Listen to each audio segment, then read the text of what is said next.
ಆತ್ಮೀಯ H16 news ಅರ್ಥಾತ್ ಸೀತಾರಾಮ್ ನ್ಯೂಸದ ವೀಕ್ಷಕರೇ, ನಾನು ನಿಮ್ಮವ ಎಂ ಆಯುಧ ಮಲ್ಲಪ್ಪ ಜೊತೆ ಅವರು. ತಾವು ಈಗ ಸುದ್ದಿಗಳ ಲೋಕಕ್ಕೆ ಎಂಟ್ರಿ ಹೊಡಿತಾ ಇದ್ದೀರಿ. ಈ ಸುದ್ದಿಗಳನ್ನು ಪ್ರತಿಯೊಂದು ನೋಡೋ ಜೊತೆಗೆ ನಿಮ್ಮ ಅಭಿಪ್ರಾಯಗಳನ್ನು ಹಂಚ್ತಾ ಇರಿ. ಯಾಕಂದರೆ ಈ ಸುದ್ದಿಗಳು ನಿಮಗಾಗಿ, ನಿಮ್ಮ ಬದುಕಿಗಾಗಿ, ನಿಮ್ಮ ವೈಚಾರಿಕೆಗಾಗಿ, ನಿಮ್ಮ ತಿಳುವಳಿಕೆಗಾಗಿಯೂ ನಿಮಗೂ ಗೊತ್ತು. ಜೊತೆಗೆ ನಮಗೂ ನಿಮ್ಮೊಂದಿಗೆ ಇದೊಂದು ಮಾತಾಡುವಂಥ ಜೊತೆಗೆ ಸುದ್ದಿಗಳನ್ನು ಬಿಡುವಂಥ ಕೆಲಸ. ಈ ಕೆಲಸದಲ್ಲಿ ನಾವು ನಿಮ್ಮೊಂದಿಗಿದ್ದೀವಿ ಅಂತ ಹೇಳ್ತಾ ನೋಡ್ತಾ ಇರಿ ಸುದ್ದಿಗಳನ್ನು.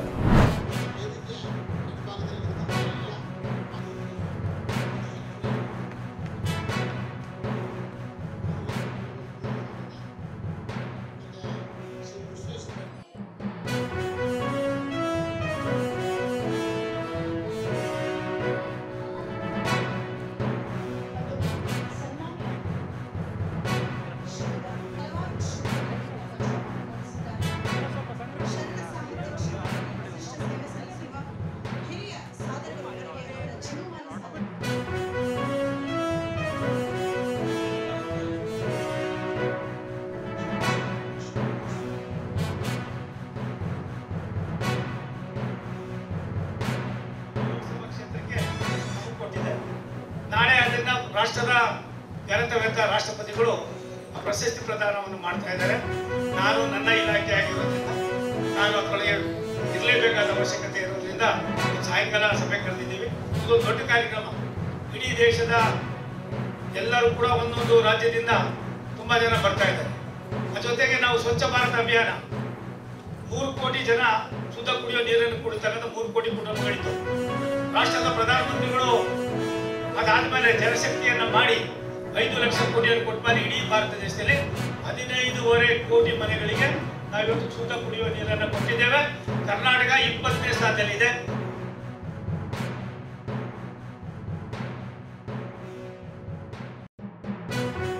ಇದುವರೆಗೂ ಅತಿ ಹೆಚ್ಚು ಬಳಕೆ ಆಗುವಂತ ನಮ್ಮ ಮಿದುಳಿನ ಶಕ್ತಿ, ಸಾಮಾನ್ಯ ಜನ 6% ಅನ್ನ ನಮ್ಮ ಮಿದುಳಿನ ಶಕ್ತಿಯನ್ನು ಬಳಕೆ ಮಾಡ್ತಾರೆ. IQ ಜಾಸ್ತಿ ಇರೋ ಬುದ್ಧಿವಂತರು 9ರಿಂದ 10% ಮಾಡ್ತಾರೆ. ಸೈಂಟಿಸ್ಟ್ ಇರೋರು 18ರಿಂದ 20% ಮಾಡ್ತಾರೆ. ಇನ್ನ 80% ಅಷ್ಟು ನಮ್ಮ ಮೆದುಳಿನ ಶಕ್ತಿಯನ್ನ ನಾವು ಬಳಕೆ ಮಾಡಕ್ಕೆ ಸಾಧ್ಯ.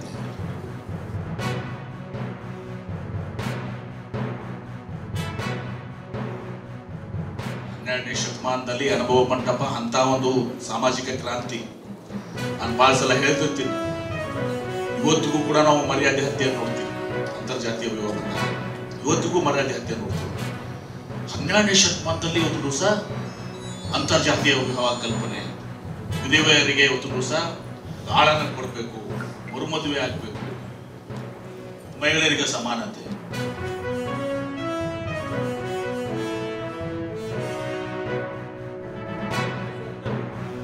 ದಾರ್ಶನಿಕರು, ಅನಾಥರ,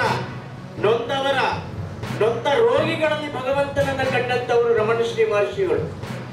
ಹೀಗಾಗಿ ಶರಣ ಸಾಹಿತ್ಯಕ್ಕೂ ರಮಣಶ್ರೀಗಳು ಪ್ರತಿಪಾದನೆ ಮಾಡಿದಂತ ಆ ಜೀವನದ ಮೌಲ್ಯಗಳಿಗೂ ಬಹಳಷ್ಟು ಸಾಮ್ಯ ಇದೆ. ಈ ಹಿನ್ನೆಲೆಯಲ್ಲಿ ರಮಣಶ್ರೀ ಶರಣ ಪ್ರಶಸ್ತಿಯನ್ನ ಕಳೆದ 20 ವರ್ಷಗಳಿಂದ ನಮ್ಮ ಹಿರಿಯ ಸಹೋದರ ಅಣ್ಣ ಷಡಕ್ಷಿಯವರು ಮುಂದುವರಿಸಿಕೊಂಡು ಬರ್ತಾ ಇದ್ದಾರೆ.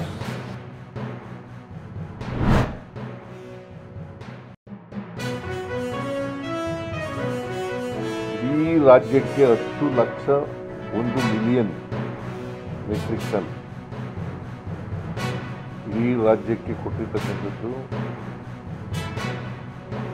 1 ಮಿಲಿಯನ್ ಮೆಟ್ರಿಕ್ ಟನ್. ನಾವು ಎಷ್ಟು ಪ್ರೊಡ್ಯೂಸ್ ಮಾಡೋದು? 600 ಕೋಟಿ 6 ಕೋಟಿ ಚಿಲ್ಲರೆ ಮೆಟ್ರಿಕ್ ಟನ್ ಮಾಡ್ತೀವಿ. ಕೊಟ್ಟಿರೋದು ಬರೀ 10 ಲಕ್ಷ ಟನ್ ಮಾತ್ರ ರಫ್ತು ಮಾಡೋಕ್ಕೆ ಅವಕಾಶ ಸಿಗ್ತದೆ. ಕನಿಷ್ಠ ಪಕ್ಷ ಅದನ್ನು 20-25 ಲಕ್ಷ ಮೆಟ್ರಿಕ್ ಟನ್ ಮಾಡಬೇಕು ಅಂತ. ಸೊ FRP ನಿಗದಿ ಮಾಡುವಾಗ ಇವೆಲ್ಲನೂ ಕೂಡ ಕನ್ಸಿಡರ್ ಮಾಡಬೇಕು ಅಂತ ಹೇಳಿ. ಇದು ಎರಡನೇದು. ಮೂರನೇ ಇಶ್ಯೂ ಮಹದಾಯಿ ಇಶ್ಯೂ. ಅದು ಈಗಾಗಲೇ ನಿಮಗೆ ಗೊತ್ತಿದೆ, ಕೇಂದ್ರ ಸರ್ಕಾರದ ಮುಂದೆ ಇದೆ, ಯಾವ ಕೋರ್ಟ್ ಮುಂದೆ ಯಾವುದೇ ರಿಸ್ಟ್ರಿಕ್ಷನ್ ಇಲ್ಲ. ಅದಕ್ಕೆ ಫಾರೆಸ್ಟ್ ಕ್ಲಿಯರೆನ್ಸ್ ಆಗಬೇಕು ಕೇಂದ್ರ ಸರ್ಕಾರದಿಂದ, ಅದನ್ನು ಮಾಡಿಕೊಡಬೇಕು ಅಂತೇಳಿ ಒತ್ತಾಯ ಮಾಡಿದ್ದೀವಿ. ಇದು ಬರೀ ಕುಡಿಯೋ ನೀರಿನ ಪ್ರಾಜೆಕ್ಟು, ಆ ಭಾಗದಲ್ಲಿ ಕುಡಿಯೋ ನೀರಿಗೆ ಸಮಸ್ಯೆ ಇದೆ, ಅದನ್ನು ಕೂಡಲೇ ಮಾಡಿಕೊಡಬೇಕು ಅಂತ ಹೇಳಿದ್ದೀವಿ.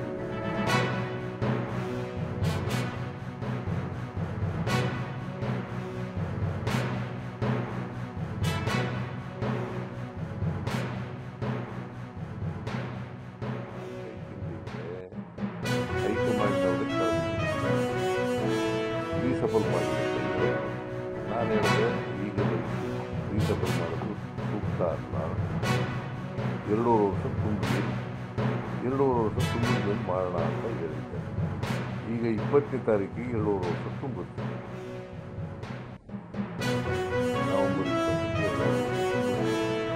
ಆಕಾಂಕ್ಷಿಗಳು ನಮ್ಮಲ್ಲಿ 142 ಜನ MLA-ಗಳಿದ್ದಾರೆ. 142 ಜನ MLA-ಗಳು ಆಕಾಂಕ್ಷಿಗಳು, they are deserved, eligible.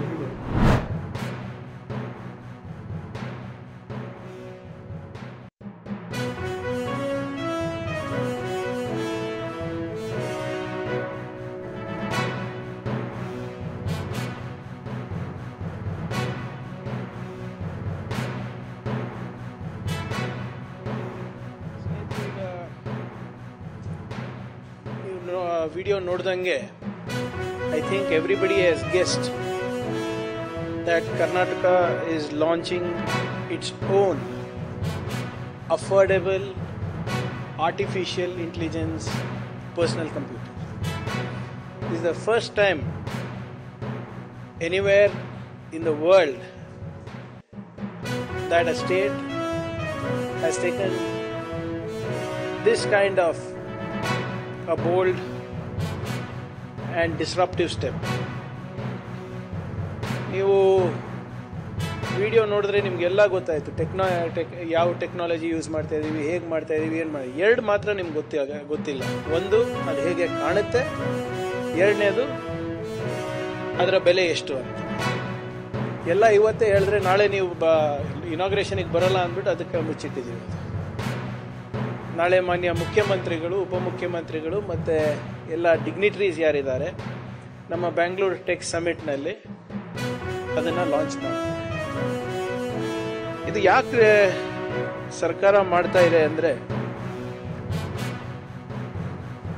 Less than 10% of Indian house holds own a computer. ಕರ್ನಾಟಕದಲ್ಲಿ ಸ್ವಲ್ಪ ಜಾಸ್ತಿ, 15% ಅಷ್ಟೇ. ಸ್ಮಾರ್ಟ್ಫೋನ್ ಪೆನಿಟ್ರೇಷನ್ನು ನಮ್ಮ ರಾಜ್ಯದಲ್ಲಿರ್ಬೋದು, ರಾಷ್ಟ್ರದಲ್ಲಿ ಸಾಕಷ್ಟಿದೆ. Even mobile internet connectivity is more than 94%. Smartphone accessibility is more than 90%. But when it comes to serious online learning, academic learning or computing, there are not enough computers or enough hardware, affordable hardware in urban areas or in tier 2 towns or rural areas.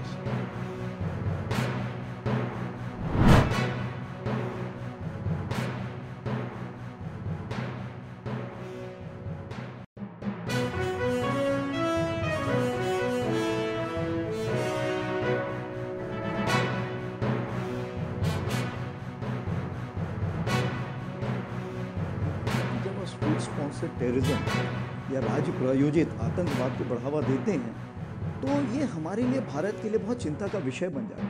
क्योंकि देखिए, हम तो एक उन्नति की बात करते हैं, हम सबको साथ में लेके चलने की बात करते हैं. तो जो भी हमारे काम में रोड़ा अटकाएगा, उसके लिए हमें कुछ ना कुछ कार्रवाई करनी पड़ेगी.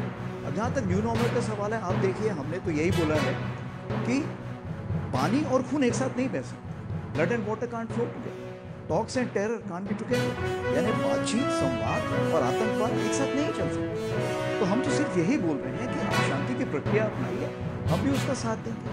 जब तक ये नहीं होगा, तब जो आतंकवादी हैं या उनके आका हैं, वो हमारे लिए समान है. दूसरी चीज़ ये है, जो भी आतंकवादी को बढ़ावा देगा, हम उसको जवाब देंगे. और हमारे पास अगर बैरंग चिट्ठी भी आई तो भी हमें पता है कि जवाब किसको दें, हमें उसकी चिंता नहीं।